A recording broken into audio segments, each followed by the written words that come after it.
The good news for FEU is nabawasan lang kanilang errors. The bad news for is- FEU is ginulpi sila ng Ateneo sa atake. Tama.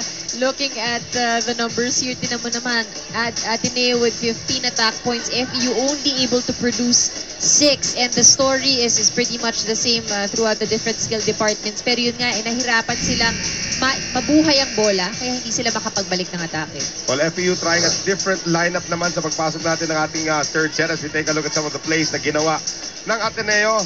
Everybody already getting involved. And again, we were talking about it during the break. Itong si Giselle Tan has really gotten everyone the ball. Tama yan. And also want to credit yung mga non-scoring skills kasi dyan, mga depensa at reception. Ella De Jesus, yes. Also has done an excellent job in keeping their defense strong. Talagang yung buong area sa likod na cover nila. Well, itong kupunan ng Ateneo needing only one more set to stay undefeated. Can they get it done? FEU, as we mentioned, parading a new lineup, but the service errors continue here for the Lady Eagles. But in the first set, yun yung isa sa maganda nilang nagawa. Kargado at consistent ang kanilang serve. But second set, and as they start the third, tama ka, it is looking like a problem. No Gonzaga, no Tubino on the floor para sa FEU. This is their UAP lineup that they're using right now. Here's Stan. Valdez, dug up, Negrito, leaves it for Ginoo, who comes up short. Well, itong si Ginoo had the right thing in mind kung pumasok yung bola, no? Dahil wala talagang tao, but it didn't. Yeah, it came up short. So, Amy Ahomiro ngayon to serve. Kiwi, tinatanong kay Coach Tai. Lahat sila tumitingin kay Coach Tai. What serve do you like? That's a good one.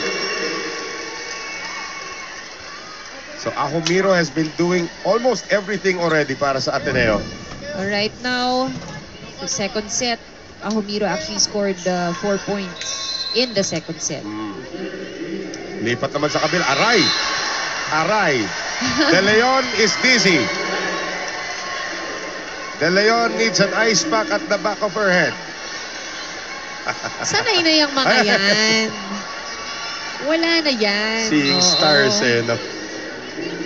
To all. Yun lang ang lalakas kasi na serve nila. Right. Yan, sobra.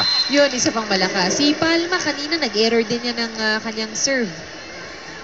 So Palma gives Ateneo the lead once again, 3-2. Nagkakahawaan itong parehong teams na to sa mga errors. The LDT Home Ultera, the ultra-fast LTE for a happy family with speeds of up to 10 Mbps, monthly internet for as low as 999 pesos. Hekiliana misses. Check ball.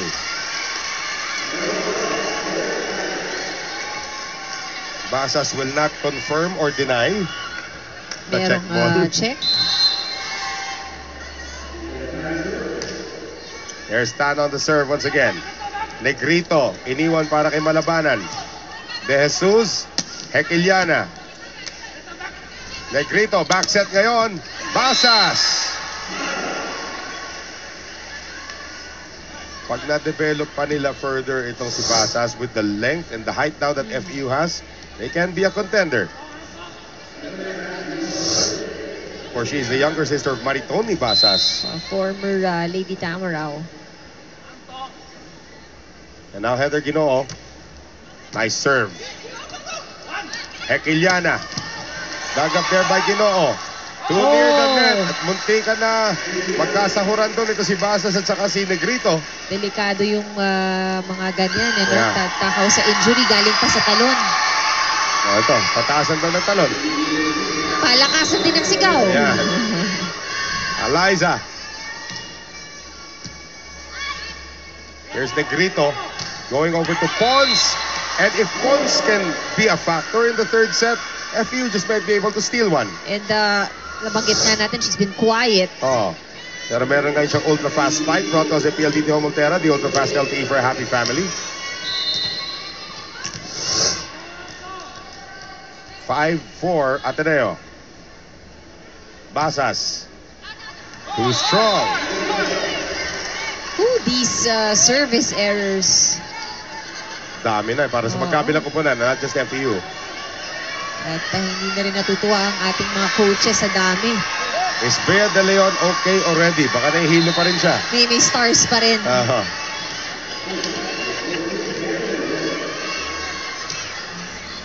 Medyo nahihilo pa, no? Sumobra. Oh, masakit pa daw ulo niya hanggang ngayon. Nuturo niya pa rin kaya Humiro, my head is painful because of you. Di bali sana kung mahina yung serve. Oo. Ilang beses na rin nangyari sa'yo, nakaabang ka na. Pero diba? I mean, it really happens. Yeah. Nandun ka sa net, tapos yung teammate mo, Bigla lang- magsaserve sa net. Oo. Humiro again.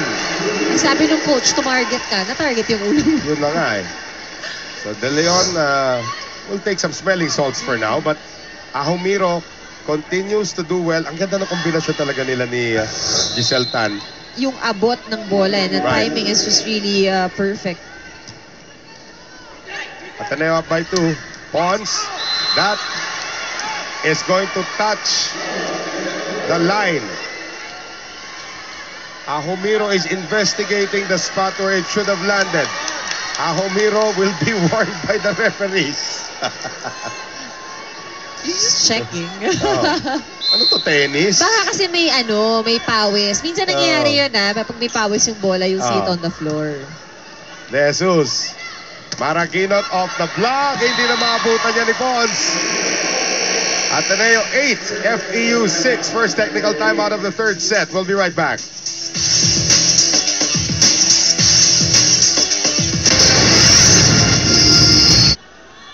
Abangan po bukas at 12:45 p.m. live labanan ng dalawang kupunan na nasa loob na ng ating semifinals, NU versus UST, as we take a look at some of the other players ng Ateneo not seeing action in this one. And let's send it now to Crystal Bachelor. FEU's guest player Jovelyn Gonzaga gave her teammates a pep talk. Sabi niya, they need to play as if they are on their peak of level of play. The coaching staff echoed her, saying this is a scenario they usually encounter and they still have faith that they can overcome this. Meanwhile, over at Ateneo, Amy Humiro is very pumped up, even commending her teammates for their outing so far. The girls were also relaxed and got their energy up by dancing in the huddle. Back to you guys. Hilig nilang gawin yan. Nakita niyo na ba yung men's team? Ateneo. Ganun din. Yung libero nila, starter. Ganon. Oo, si Manuel Sumangkin. They call him Sumang. Yun ang starter. 9-6 ang ating score. Ateneo, of course, all over FEU right now, pero hindi pa ito tapos. Earlier, we did show some of the Lady Eagles not suiting up. Gia Morado is there, Mitch Morente, Marge Tejada also in attendance dito. As Heather Ginoo tries to score for FEU, that is brought across. At pati yung swerte, nasa panig na ng Ateneo. At kaya naman, talagang magse-celebrate sila for these points, ano? And that just beat Eliza Valdez's swerte kanina. Oo. Yung swerte doon ni Giselle Tan. Matindi itong frontline na to para sa Ateneo, Valdez at Humiro. Kaya lang may kasama silang Tan. Pero they can very well compensate. I'm thinking, pagdating sa blocking. Well, another service ace, this time by Maraginot, and a timeout for FEU.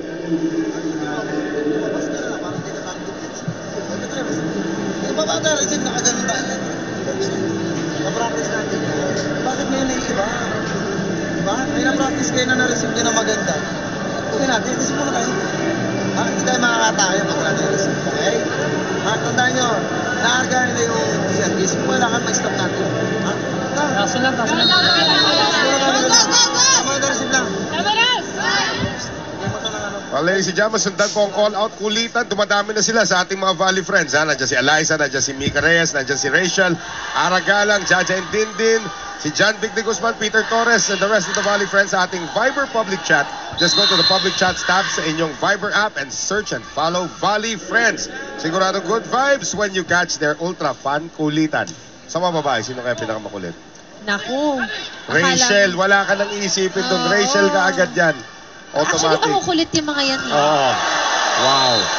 Maraginot sends Coach Ty running backwards after that one. Parang nagulat pa si Maraginot. Ako nagawa ko yan. Ultra fast spike pa. Hatid sa atin ang PLDT Homaltera, the ultra fast LTE for a happy family. And Maraginot said, I don't know what came over me. Whatever it is, it's good. Yeah. And yung kanilang second set momentum, talagang nadala nila ngayong third set. And they've been consistent. Ginoo will miss again. Ateneo now up by 7. Of course, itong kupunan ng Ateneo still have one more assignment in their schedule. That is, of course, against the National University. That will be interesting. Oo. That is played even if it looked like it was going out. Palma. De Jesus. Tan. Valdez. Denied there by Ginoo. Valdez. Negrito. Ginoo. Turned back by Ahumiro. And a double touch on Basas. Ito yung mga nasasayang na puntos from FEU dahil hindi rin sila nag-iingat masyado eh. So 14-6. Naipit na sa 6 points.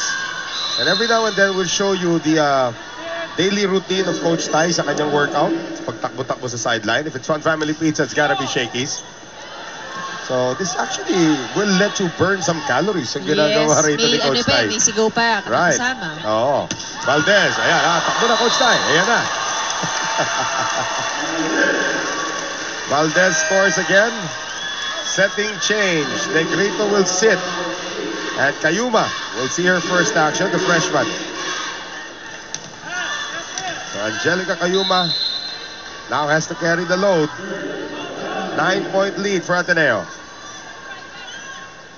Maraginot, kahapon pa nagsaserve. Kayuma. Palma, denied by Valdez. Sabi ni Valdez, nandito kasi ako. Coach Tai will take a break from his workout to coach the team. Ateneo up by 10.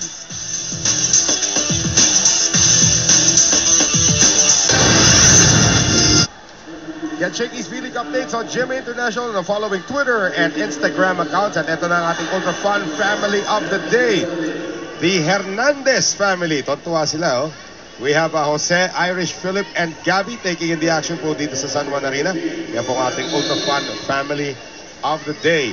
And ultra fun is also what we're doing right now, covering this match. Noel Zarate, kasama si Andre Mulyakanda at si Cristel Bachelor for all you live audiences there on our live stream. At eto na rin sa GMA News TV. Samantala, another error as Genevieve Casugod checks in for the first time in this set. Kasama na si Jovelyn Gonzaga. At sa loob siguro ni Coach Chuck, nakakaya na ito nangyayari sa atin. Lumaban naman tayo. At kailangan maidikit nila ang kanilang score. It's not gonna be easy, pero they can do something about it now. Well, they can. Because as the official ball of the Shakey's V-League, Joanna Maraginot has just been crowned the Princess of Serve by Amy Ahumiro. Tignan natin if she'll do it again, ha? FEU needs to lighten up, masyadong tense din ang kanilang galaw. 12-point lead. Kayuma. And the running attack will drop in from Jen Casugod. So 18-7. Ateneo still up by 11. At ito ngayon, Angelica Kayuma up to serve. The 16-year-old freshman with a service ace.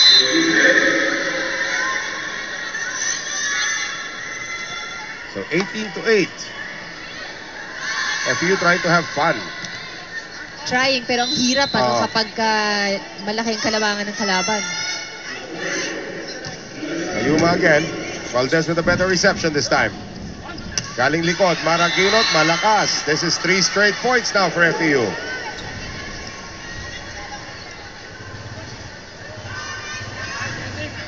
So Kayuma once again. Ateneo fixing their reception alignment. That one goes out. So 19-9. Ahumiro ngayon na magsaserve.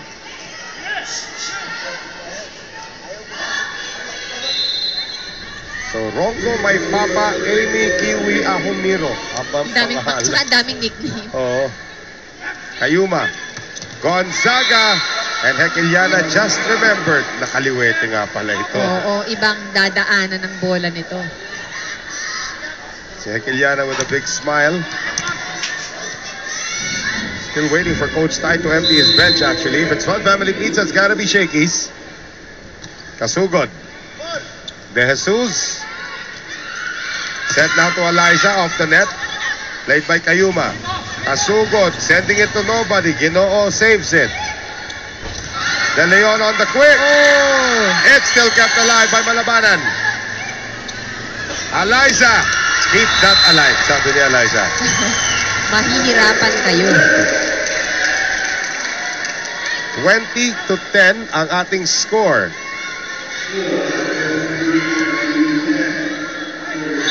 Giselle Tan to serve. Time out FEU. Pag tumalo sila mo, spiker nila, talo ka rin agad, palo ka agad, huwag ka muna dumipesa. Alam mo mauna. Mag-depensa muna tayo.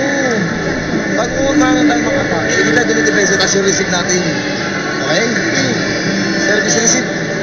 Eh. Saka pa, saka. Lapit lang. Saka lang. Ilayo pa yan, ipatapos. Target. Sipo na tayo. Tama lang. Sipag punch defense. That's pretty much all you can say if you're Coach Shaq. And they're not really in the best position at this point. Talagang hirap din, ano, dahil hindi nila masabayan itong Ateneo. Well, taking a look at this, even if FEU does lose this, they are in the semifinals. It's But just they really could about be, positioning. they could be the number 4 team. And mga kalaban ulit na sa semifinals, ito Ateneo. Ateneo ulit. So 20-11 after the score from FEU. Heather Ginoa now to serve.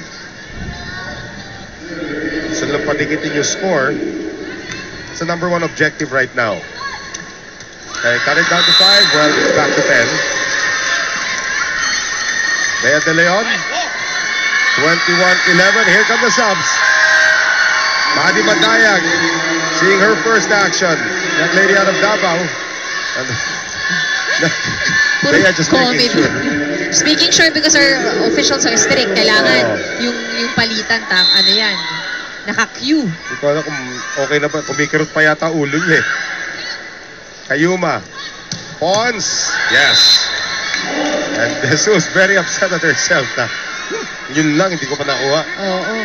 Pero itong si Pons nga, wala sa top scorers ngayon ng FU because she really has not produced as much. Axel is the official outfitter of the Shakey's V-League. And that one is set out by Maraguino. 21-13. Ateneo, 4 points away from remaining undefeated and malamang sa alamang being the number 1 team in the semifinals. Good reception. Oops. Yep. Giselle Tan. Medyo sabi ni referee Jess Double Villarreal, fault. medyo mahirap yung ginagawa mo iha. Oo. At kitang-kita. Tama naman, kitang-kita rin dun sa angulo Oo. ng And now 21-14. Gonzaga. Tan lifts it up. Maraguino through the block. 22-14. Madi Madayag now to serve.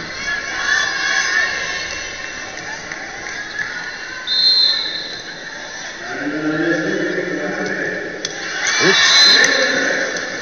22-15. malamig pa. Oo. Madi Madayag sometimes starts actually para sa Ateneo. Depende kung sino kalaban. But there are some people talaga rin na kahit you pull them out from the bench at hindi pa ganun ka, madali agad mag-init, madaling mag-adjust. That's a good serve there coming from Malabanan and net violation Pons. But that should have been a good dig by Gonzaga. Ito yung nasasayang na puntos dito sa FEU. So Kim Hekiliana now 2 points away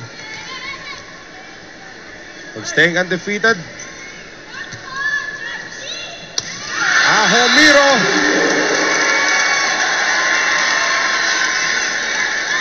And Amy says, where you want to eat tonight? We can go.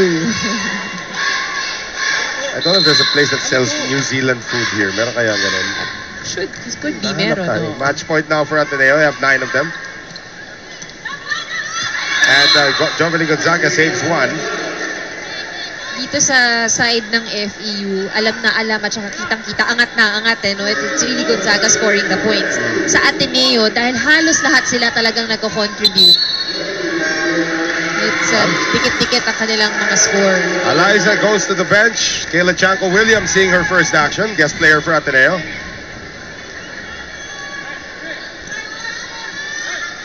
Eight match points for the Lady Eagles. Bernadette Pons serving. De Jesus, Tan, Ahumiro, Kayuma, Turemdes, Pons. Another point saved by FEU. And Coach Tai is now getting unhappy. And they just need 1 point to close it out. Sa lagay nang yan Laki ng kanilang lamang. Coach Tai is now barking at where the position should be. Pons, Hekiliana, habol si Ella. And that is given up again by Hekiliana.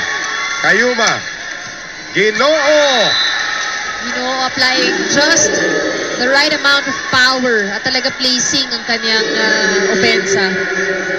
This is now 3 straight points for FEU.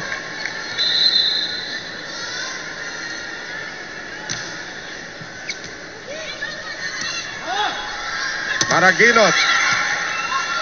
Better defense now by FEU. Back set, Gonzaga. Maraginot, yes!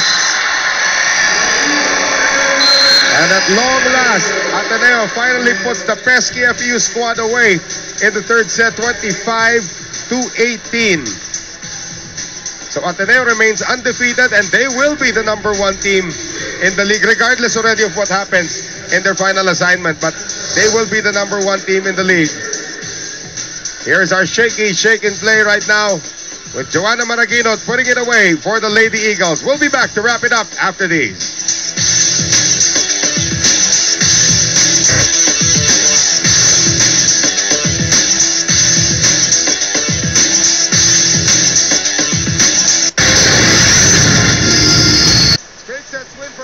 To stay undefeated dito po sa ating quarterfinals as we send it down to Crystal Bachelor with our shaky player of the game na may kasama. Go ahead, Crystal. May bisita pa.